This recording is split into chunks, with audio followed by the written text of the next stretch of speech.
Hi, I'm Paul Chauvin. I'm your Lieutenant Governor for Ontario for the de jure temporary interim not-for-profit society we're creating to transition us till such time we can create a de jure legitimate and truly Canadian constitution for ourselves for Canada, one made by the people for the people.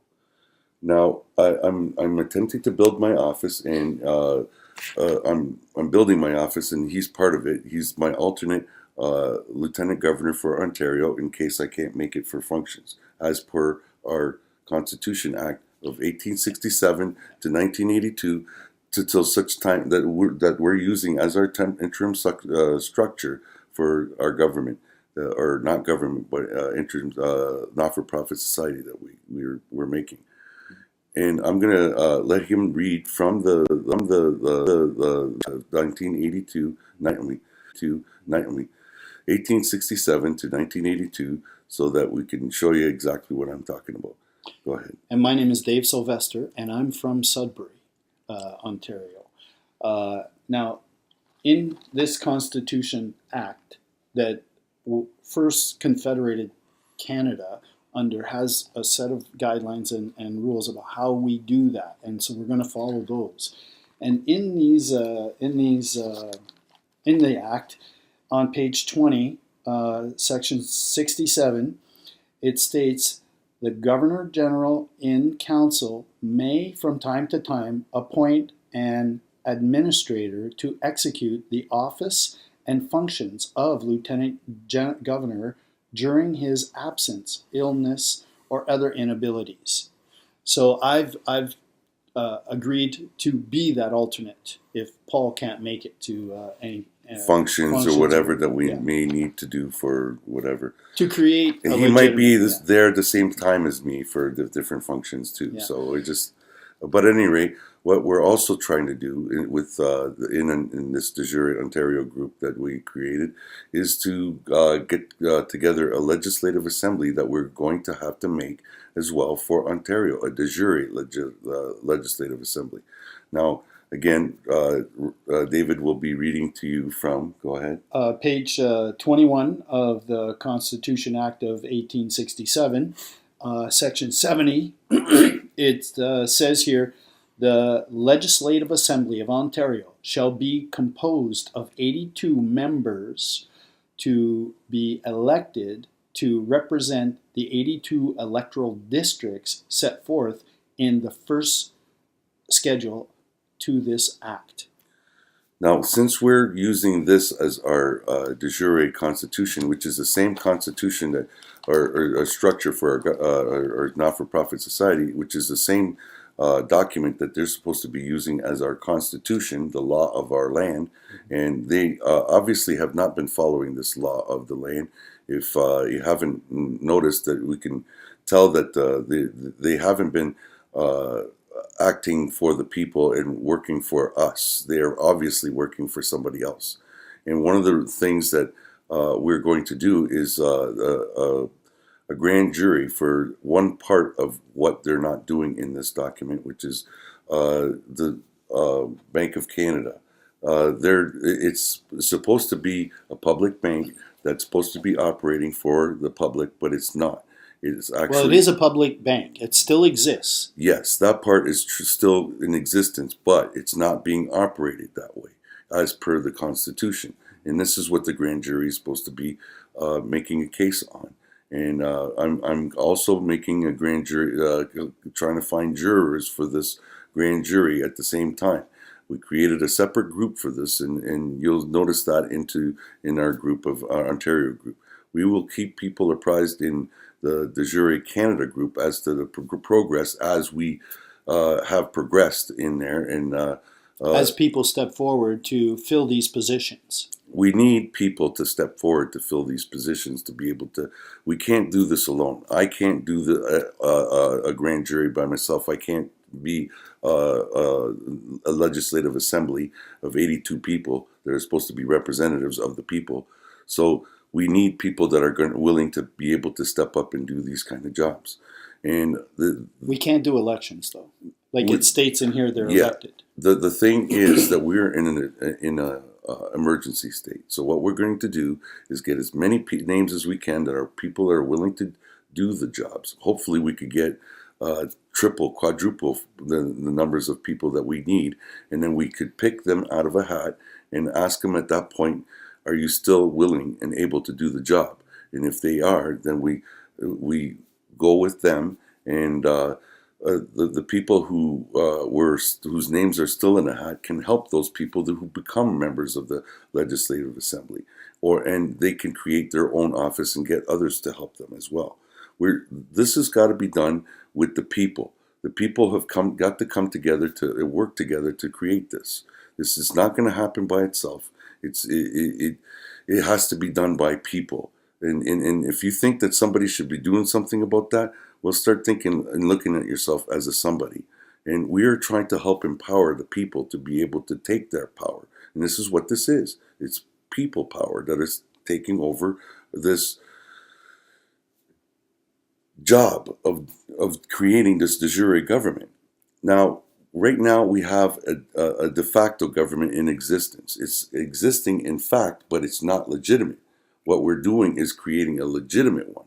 And it's a matter of, it's not there yet. We should have done this on our own a long time ago, created a constitution for ourselves a long time ago. Back in 1931, you get a lot of other people saying that this government is de facto, but it was up to us to be able to realize that, oh, we need to create a de jure one now. So here we are. We're doing it now. It's better late than never. So what we have to be able to create this de jure constitution, but in an interim time between getting rid of the de facto, which is to wean us off of this puppet show that they've created for us, basically, and it's totally a lie, and we're falling for it. We've been conned into believing that this is a legitimate thing. It's legitimized by us voting for it, by us getting a birth certificate into there's so many ways that they've managed to get our consent to be governed by them. And it was done by deception and by lies. We've been lied to, conned, and this is the main thing. It's people have to get over this idea that we've been duped into believing that this is legitimate. But anyway. And the people do give it legitimacy when they vote for it. Mm-hmm. So we give it legitimacy. It's not that they're not following the actual laws under which we are to be governed, how we're to be governed. Okay, they're not actually following these laws, and we can't really hold them accountable for not following them because it's a breach of our constitutional rights. So it's a constitutional challenge that needs to be taken to the Supreme Court of Canada, which is expensive, and I can't do it. Paul can't do it. I don't have the means. David here is a member of Comer. He was part of the organization that took the Bank of Canada to court in the Bank of Canada lawsuit. Through their de facto court system. He's part of the Comer, meaning Committee on Monetary and Economic Reform. Now, they didn't get anywhere. It started in 2011, and it's 2019 now, and it's in limbo. It has not gone anywhere right now. And any attempt at going through their de facto legal system, with their just us system, it will not work. This is proof that it's not working.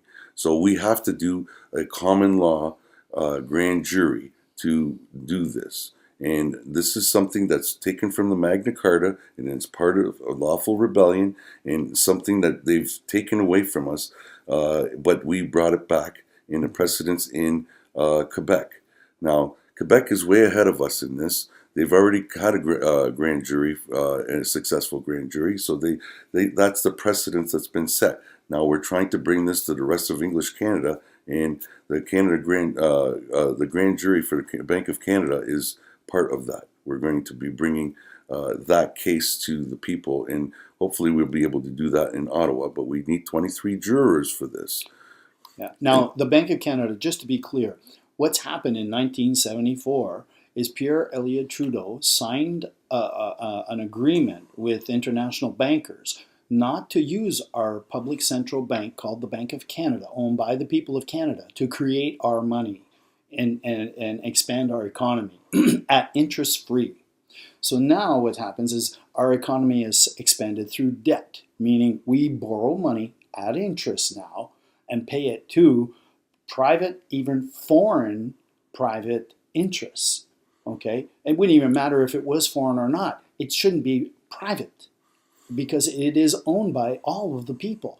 And to not use it is treasonous in my estimation, because if you look at the debt that Canada has and you follow it, it was at a steady rate for quite a bit, mostly all the time. It never went above a certain level until 1974, where it just started going up and up, and it is still going up, and it will never go back down. We are going to be in debt to this de facto world system, banking system.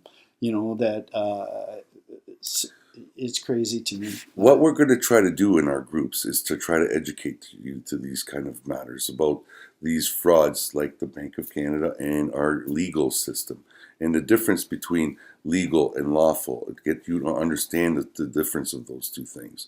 And it's going to require you to learn these things, and you could look at the things that we're giving you and do your own due diligence and check up on what we're saying and see if it's true or not. And you'll find that we're not lying here, and we're trying to educate to help elevate the level of understanding of things in Canada about the frauds that we've been subjected to in all the treasonous acts. And I'm saying treason, and a lot of people may not like the word, but it is what it is. And we, in particular, I have a video in the Jure Canada that I uploaded where Rocco Galati says, one of their peers, Paul T. Hellyer, says that what they did with the Bank of Canada is treason. And being a bar associated lawyer, he can't say the same thing, but he can't argue the point with him. But at any rate, that's one of their peers saying the same thing. He's a member of the Queen's Privy Council. Honorable Paul Hellyer is the eldest member of the Queen's Privy Council saying this. He also put a book out called The Money Mafia, and you could do your research on that as well. What makes him legitimate is that he is working for the people. The best interests of us, the people of Canada. Whereas the people who signed away our right to use the Bank of Canada, or actually just decreed we're not going to use it anymore and we're going to adopt the World Bank system that most other countries operate under. Canada had a special place in the world financial system by having a public central bank, which meant that when we needed money, we created it through that bank, and even if we did have interest attached to it, it went back to the government of Canada. To so us. Basically interest-free money creation, okay? And now it's created out of debt. And the funny thing is that when money is created out of debt and interest is charged towards it, okay, that interest money has never been created. So it's debt slavery, mathematically speaking. This is not an opinion unless you think math is an opinion, because we can't get out of debt, ever. It's a rigged system that works not for us. It's working for other foreign interests. Yeah. But at any rate, the thing that we have to do and concentrate on here is to create a de jure government for Canada. That's the bottom line. Mm-hmm. And this is why we need to start constitutional conventions across Canada. It has to be done in different provinces, and we're going to be creating those kind of groups, Facebook groups, and we're going to be trying to use social media and the internet to be able to help govern ourselves, to get us ourselves out of this mess. And the legislative assemblies are going to have to. Members of the legislative assemblies are going to have to build their own office and have their own Facebook page or whatever to be able to help do their what they need to do day-to-day business, and can be done from their homes. We can use the technology of the day to be able to govern ourselves. like we're doing right now. We're talking about this. You guys are watching us here on the internet or whatever social media. Where we can govern ourselves using this kind of technology of the day. And there's organizations out there that are trying to put that idea out there to people and have a more direct democracy.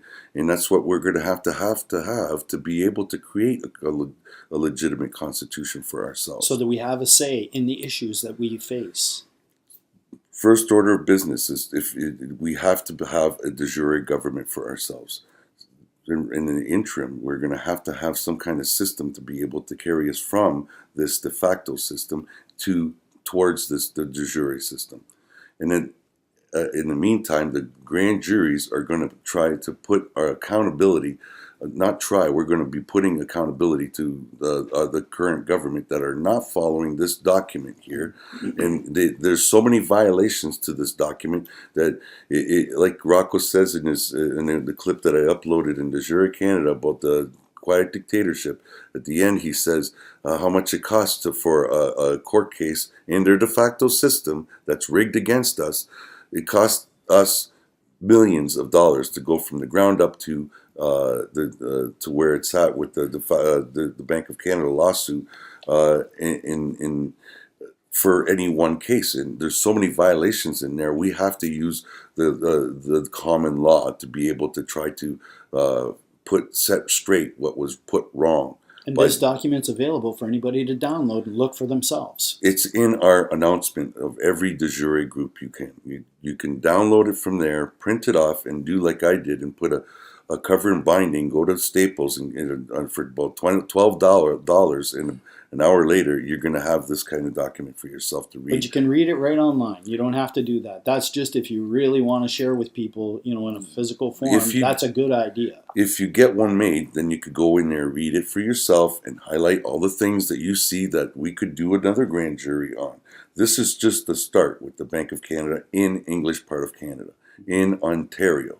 This case was given to me, and now in our group, you'd be able to see that I got a separate group just for that, and it's a secret group. The group for Ontario and all the other provincial de jure groups are private. So I don't call it secret. I call it a working group. Yes, it is. They're all our groups are working groups, and this is why I have to be a post-Nazi in these groups and not allow things to distract us from what we need to do, which is creating a de jure constitution for ourselves. I'm going to try to educate people towards that. I will allow questions to come in. If you're going to ask a question as to what we're doing and what we're up to, we'll try to answer them as best we can. And at the same time, those questions that you're asking are a lot of questions that other people are interested in as well, which is we're welcome to ask any question, okay? And a lot of people think that what we're doing is a joke. Well, the bigger joke is the de facto government that's taking care of us right now. They're actually it's a bad joke. It's actually harming us. Everything that they're doing. It's degrading our quality of life unimaginably. On a daily basis, we are not. It's rigged against us. It keeps us divided and conquered by just the party system. Everybody's arguing about which party to vote for, and every party is out to remove some of your rights from one segment of society over the other. And it's one of the reasons that keeps us arguing against one another. Mm-hmm. So these kind of things, we have to not so much unite, but collaborate and cooperate with one another to get things done together. So this is what we're trying to attempt to do here with these de jure groups. We're trying to work together and get ourselves out of this mess. Now, it's our responsibility to do this. We should have done this a long time ago. This is supposed to be our government, but they've changed it to the Trudeau government, the Harper government. These are different regimes that have been taking us to every different regime adds another layer of BS that we have to contend with. They've all been globalist puppets. Our government has been puppeted for a long time. It's not just started since Trudeau. If you think that Trudeau, everything will be okay if Trudeau is gone, you're sadly mistaken. You haven't figured out what the problem is. That's right.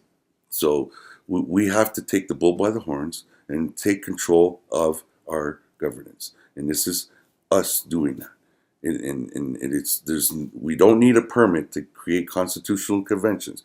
We don't need a permit to be able to create a de jure interim system like we're trying to do here. We don't need a permit to be able to convene grand juries. We're doing it. Yeah, we don't need permission to stand up for our rights and freedoms. If we are true sovereigns, that we think we are. We are not free, as people like to think. Just read the preamble in our Charter of Rights and Freedoms, and this is the main thing: is we understand that this document is really not even a legitimate government for ourselves. This in 1931, it was rendered de facto because Great Britain decided to decolonize us with the Statute of Westminster of 1931. At that point in time, we should have had a referendum as to whether we stay with this document or create another one. We were never given that referendum. The government of the day kept us with the BNA and pretended like nothing ever happened, and then rolled us into the Commonwealth at that point in time with the rest of the other colonies. What's the BNA? The British North American Act. Okay. And then later on in 1982, Trudeau attempted to legitimize this by tacking on a watered-down version of the Canadian Bill of Rights onto the BNA to basically try to make this legitimate. And it was no more legitimate than the first time because we never voted on this.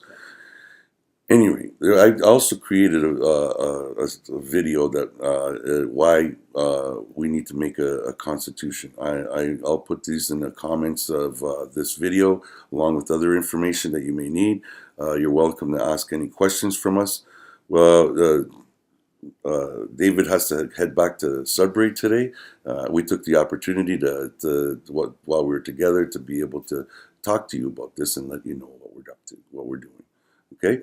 We'll have more of these. Stay tuned. We'll be giving you more of these as we progress. All right? So say goodbye, David. Goodbye, David. Bye.